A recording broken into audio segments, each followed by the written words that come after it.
Okay.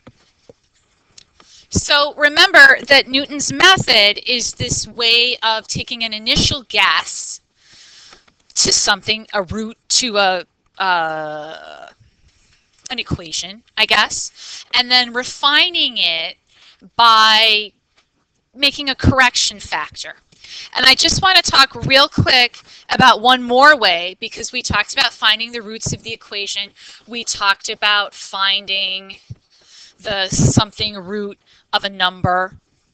And then kind of the last way we can use Newton's methods is to find roots or even intersection points.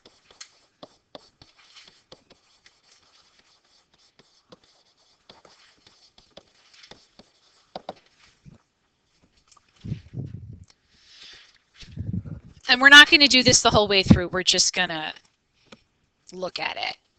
But if I have two functions, y equals 1 over x and y equals 1 plus x cubed, and I want to know where they intersect. Okay, and you know now that you have a function on your calculator that you can do that with. You know, you let y1 be 1 over x, you let y2 be 1 plus x cubed, you graph them both. I don't know, what is it? Calc 5, intersect, you choose your curves, you make a guess, it comes out. Okay, but again, you might not always have your calculator, you might not be able to solve it that way. So if you want the x and y values to be the same, then when you're finding the intersection point, you can set those functions equal to each other. Because I want the y values to be the same, and I want to use the same x values in both equations. Yes? Make sense? Okay.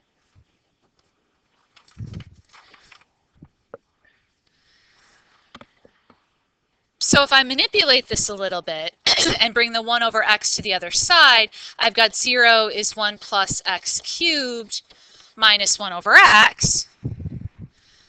And now I'm just finding the roots. Sure, Priya.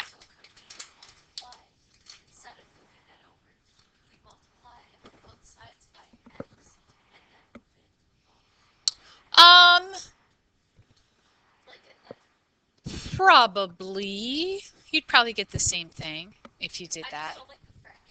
Okay. You know, and then again, this is going to be our f of x. And we'd have to find f prime of x, which is going to be what? All together now.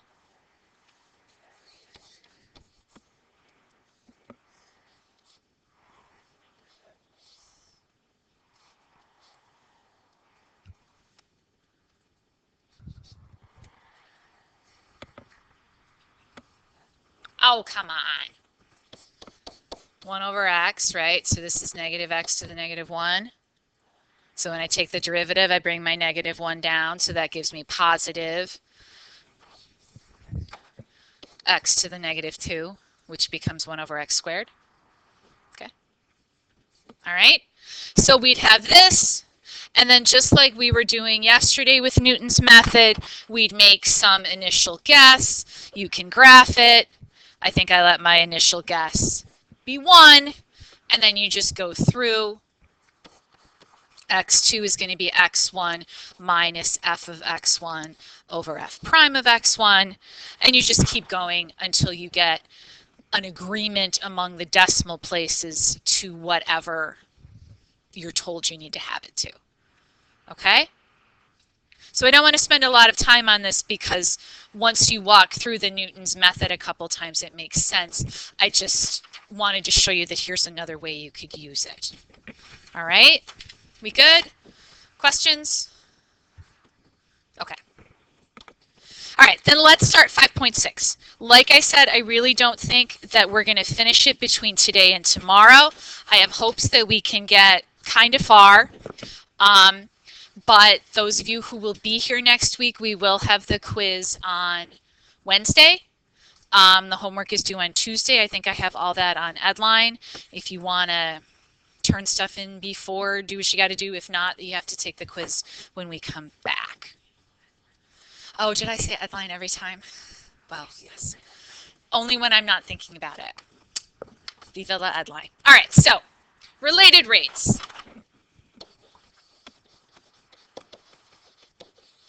Somebody want to close that door, please, so we don't have to hear. They're fixing the gables. They're starting to deteriorate, so they've got to like dig out a bunch of stuff and then clean it all out, fix the water damage, and then re-brick and mortar everything. And so some days they have to drill and some days they don't. Okay, so related rates, and this section shows us how we can relate variables to how they change over time. And there's a strategy for solving these problems, just like we've had before, and there are steps to help you figure out what to do. But I'd like to go over a couple of the exercises from the journal, just because I think we need to. So we're going to start with page 255, number 3. If somebody would read through part A for us. We'll start with the radius r.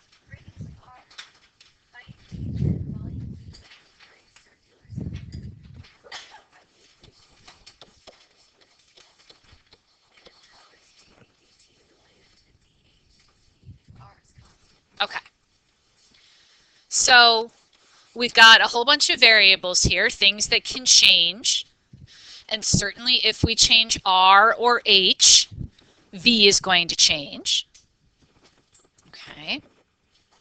So in part A, we're going to let r be equal to a constant. And for some reason, the height is going to change with time.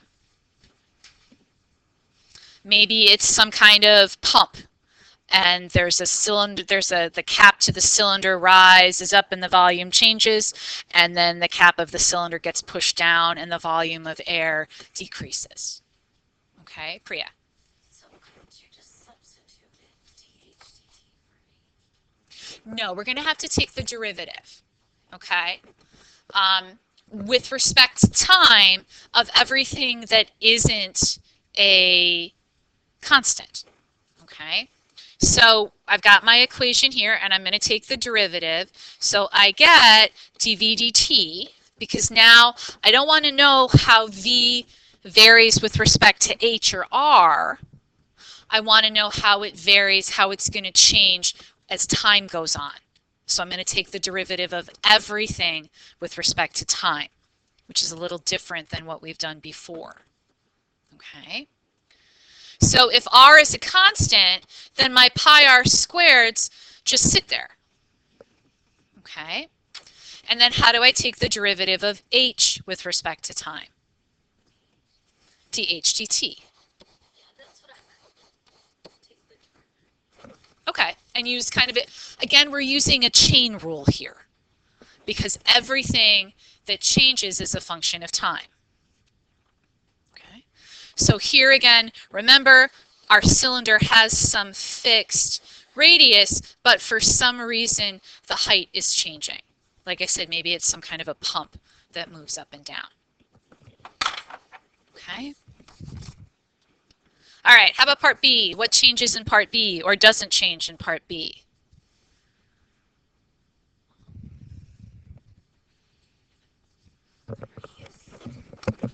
Okay, so h is constant now. And we want to, again, know how dv dt relates to dr dt. So we can't really see it, so I'm just going to write the formula over again. V equals pi r squared h. And again, I'm going to take the derivative of both sides, but I'm going to take the derivative of everything with respect to time. So this is going to become dv dt. I've got some constants on this side. What are they? Pi and h. And then we still have to take the derivative of what? r squared, which is going to be what? Oops, except it's not 2h. All right. So we can fix that up a little bit. 2 pi rh dr dt.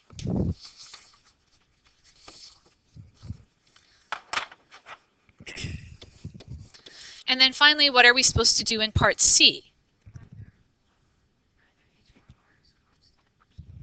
Okay, so again, we've got v is equal to pi r squared h. But nothing's going to be a constant except that pi, because it's just a number. So what am I going to have to do? What am I going to have to use? Product rule. Okay, so this side is still going to be dv dt. Going to pull my pi out.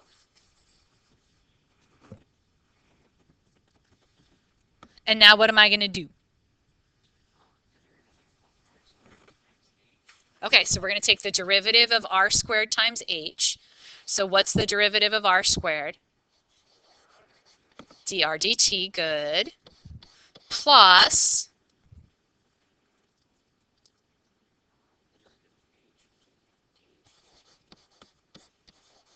times r squared.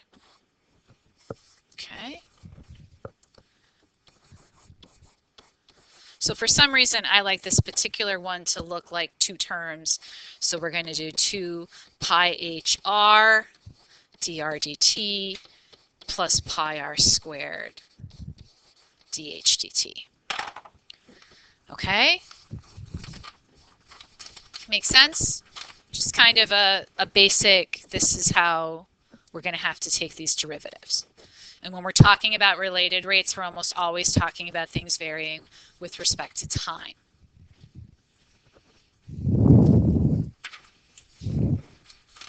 Okay. Right. So let's try a wordier problem. And we're going to use the strategy that we have for solving problems, right? We had a strategy for max-min problems a long time ago, which is similar to the strategy we use in AP Physics to solve problems. And we're going to use that here. So let's do page 255, number 11.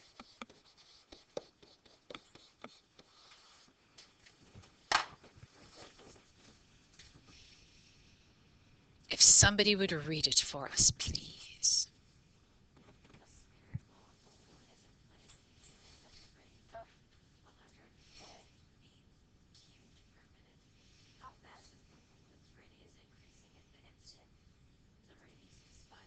Okay, so let's start with that. So step one is to understand the problem. So you want to ask yourself questions like, what am I trying to find? What do I know?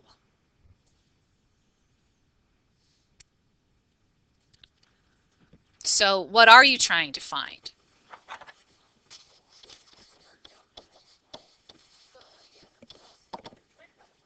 I'm trying to find a rate, but what rate am I trying to find?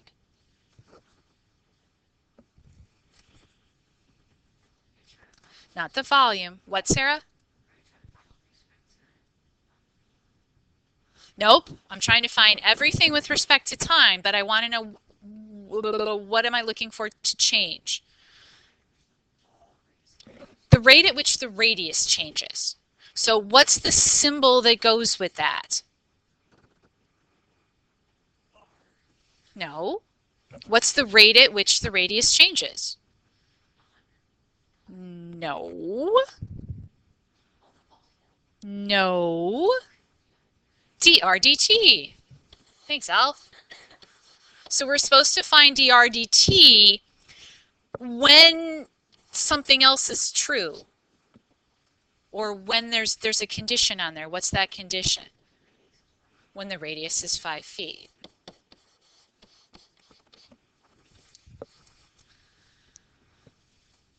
Now, do I have any other information?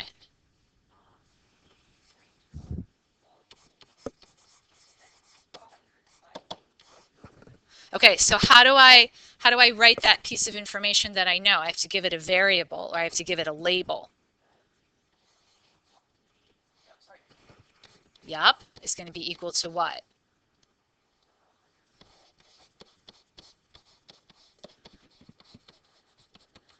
Okay, cubic feet per minute. Okay. So step 2 is to draw a picture. So what am I going to draw?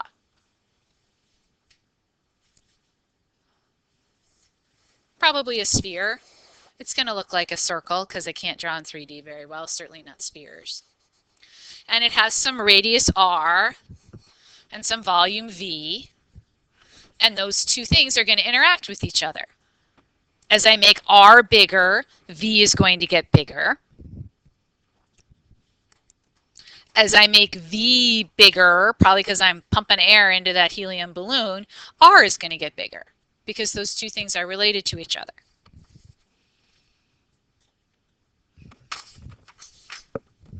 I can't resist. I happen to have a balloon in my pocket. Don't ask. So, I told you not to ask. Astronomy. It's the same, Zoe, it's the same balloon I had yesterday, but I was helping Abby this morning. So I need my balloon, and I didn't have a chance to put it away. So here we are, and we've got a certain volume, right? And there's a certain radius to the balloon. And as I inflate the balloon, what happens to the radius? It gets bigger. Okay, and the volume gets bigger. I am not inflating it at 100 pi cubic feet per minute because that's just ridiculous. But I have my balloon back. Okay, so now we need to find some kind of an equation that relates the variables that we're talking about.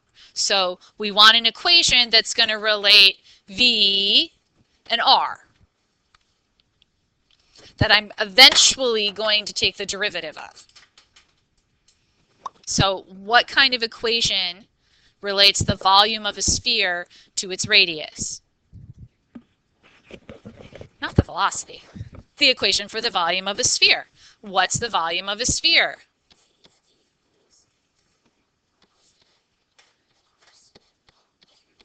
Very good. Who gave me that? Nice job, Zoe. Okay.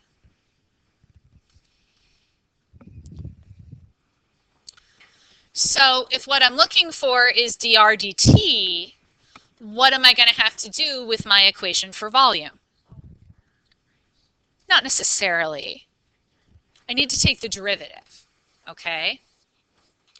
So I'm going to take the derivative of both sides with respect to time. So I'm going to have dv dt. My 4/3 pi is just a constant, right? And then how do I take the derivative of r cubed? Somebody other than Zoe. Sari, how do I take the derivative of r cubed?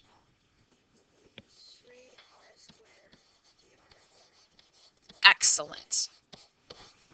Okay.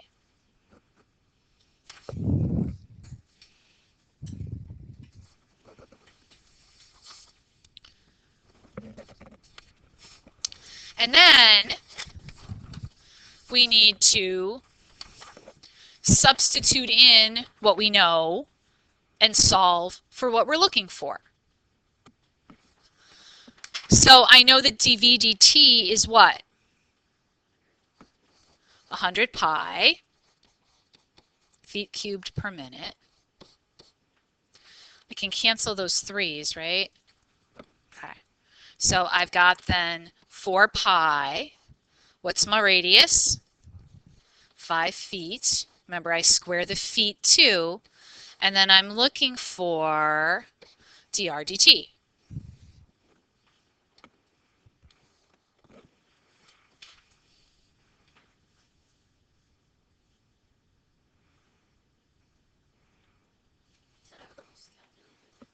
You can, but actually I think something convenient is going to happen. It's going to be, yeah, because the pi's are going to cancel, right? What's 5 squared is 100. So all my constants are going to go away. And I'm going to end up with, on this side, I'm going to have 1 cubic foot per minute. And on the other side, I'm going to have 1 foot squared dr dt,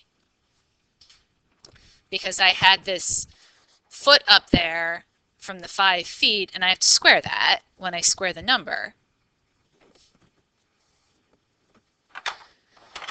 And so my feet squared are going to cancel with a bunch of my feet cubed, and I end up with dr dt is 1 foot per minute.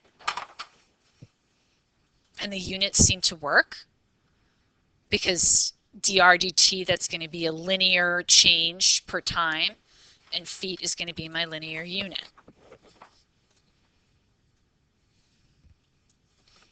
Okay, we good? We got it? All right, part B. What does part B ask us?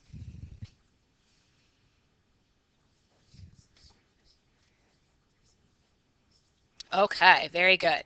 So, thank you, Rebecca. Again, you need to figure out what are you trying to find and what do you know? So what are we trying to find? Okay, so let's give a symbol to that. Sure. Where we'll just write over here S is going to be surface area.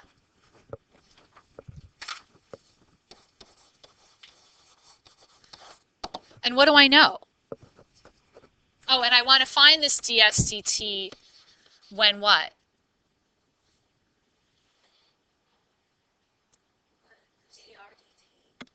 No, when r is 5 feet. Okay.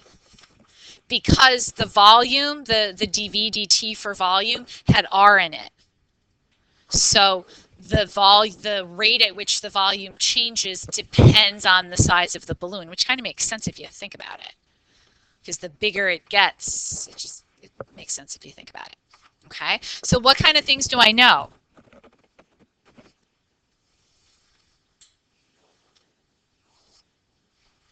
Okay, so I know dv dt. What's dv dt going to be, Gianni?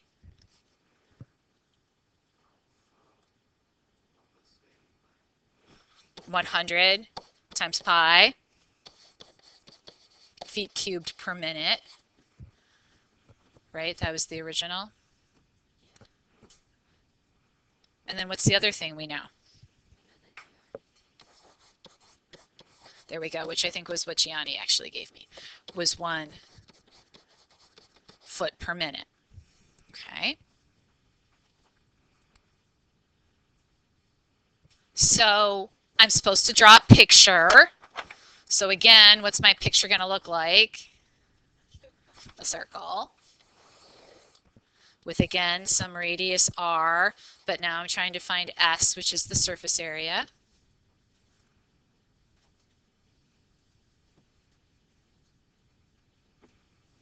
Okay.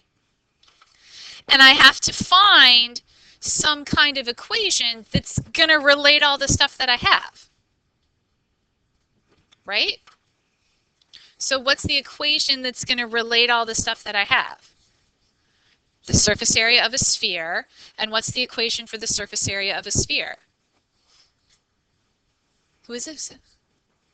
What is it? 4 pi r squared.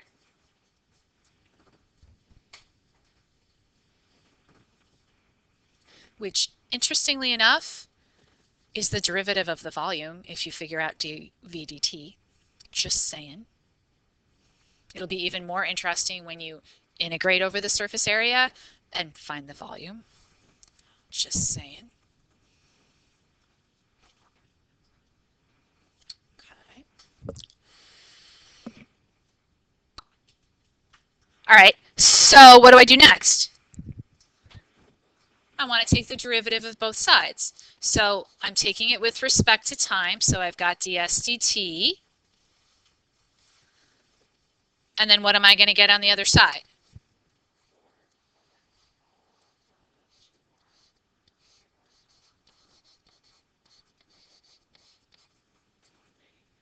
Okay, I bring my 2 down, multiply it by the 4, I get 8 pi r dr dt.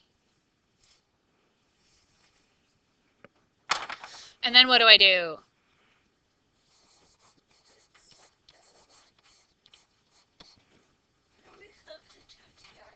Yeah, and r too, right? Okay, so I've got 8 pi. What's my r equal to? And then my dr dt is 1 foot per minute.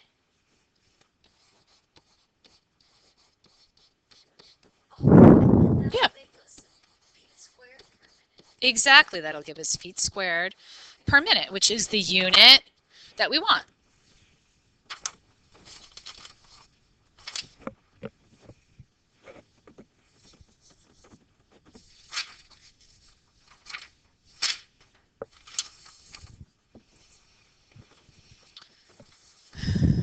All right, you're ready for the hard one?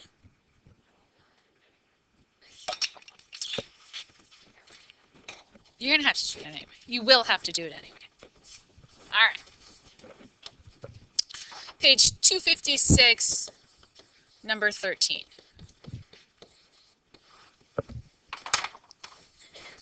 If somebody would read it for us, please.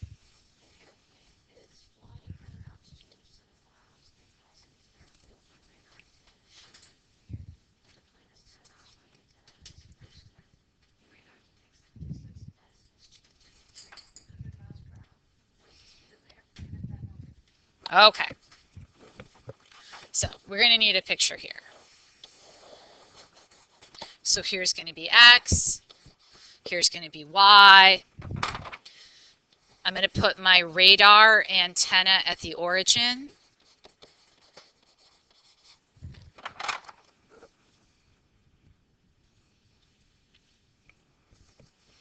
And my plane flies up here at a distance of 7 miles. The altitude of my plane stays the same.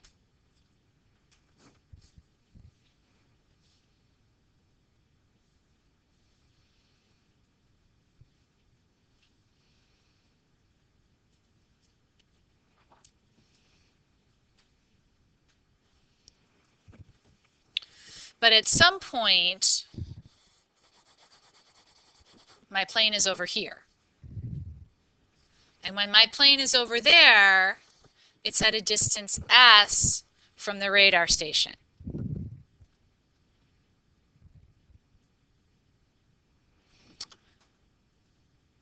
Now, one of the tricks to doing these problems is not to substitute in the numbers too early. Okay. So let's make sure, step 1, we understand the problem. How is the plane moving? Horizontally. And what are we supposed to find? So we're supposed to find the speed, and the plane is moving horizontally.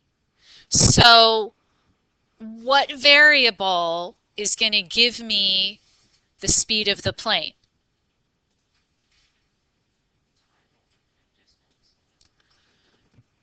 Yeah, but is y changing for the plane? Is x changing for the plane? Yes, because it's moving horizontally, right? So how would I express the speed of the plane in the x direction? D what? Well, ds is changing as well, or s is changing as well, but the speed of the plane with respect to the ground is really going to be dx dt. Yes, the speed is the rate. Okay. Now, I know some things as well. Like, what do I know?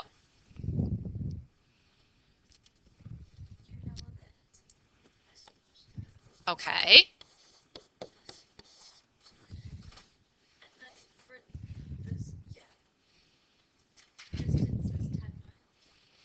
That's the S equals 10.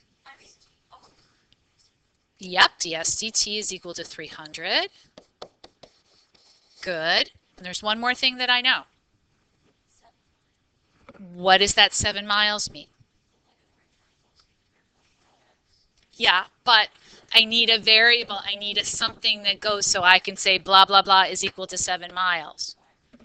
Y is equal to 7 miles. Okay.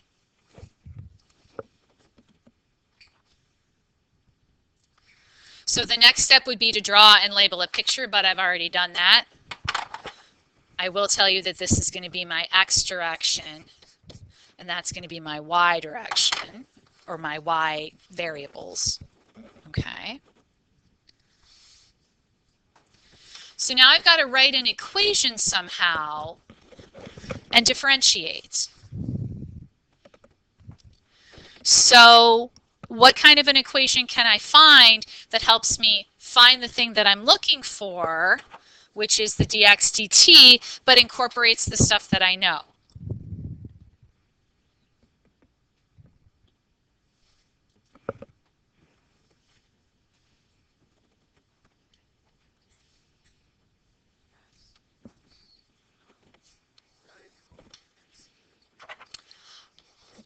I'm going to leave it this way, Gianni, but you're absolutely right, okay? Because a radical messes up everything, okay? But you're exactly right. That's a right triangle. So I can take the derivative of this whole thing with respect to time, right? So what am I going to get over here? Excellent. And then what?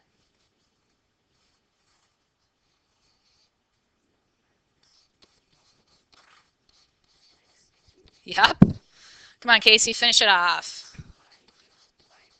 You got it. But, what do I know about dy dt? No. What do I know about dy dt? It's a constant. Well, no, I'm sorry. Y is a constant, so dy dt, as somebody else said it, 0. Okay? So this whole term is going to go away, which is very nice. I can get rid of a factor of 2 here, and I've got s ds dt. Lovely. I know all of those things, right? They're in my list of knowns. X dx dt. Dx dt is what I'm solving for. Well, what's my problem? I don't know what x is. I can find x using the Pythagorean theorem. Because I know, as Sari told me, that s squared plus x squared plus y equals x squared plus y squared. So you figure it out. What's x going to be? For that particular instant when s is equal to 10.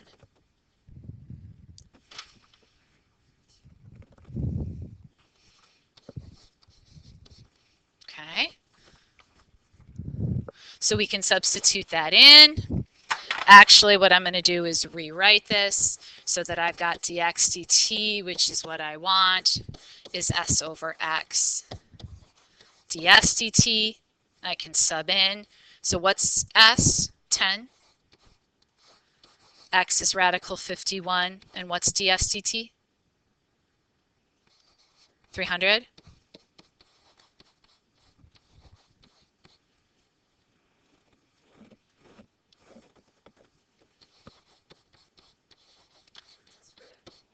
$51. Doesn't really look like 51. But. So what do we get? still got 420 miles per hour. Let's see what everybody else gets.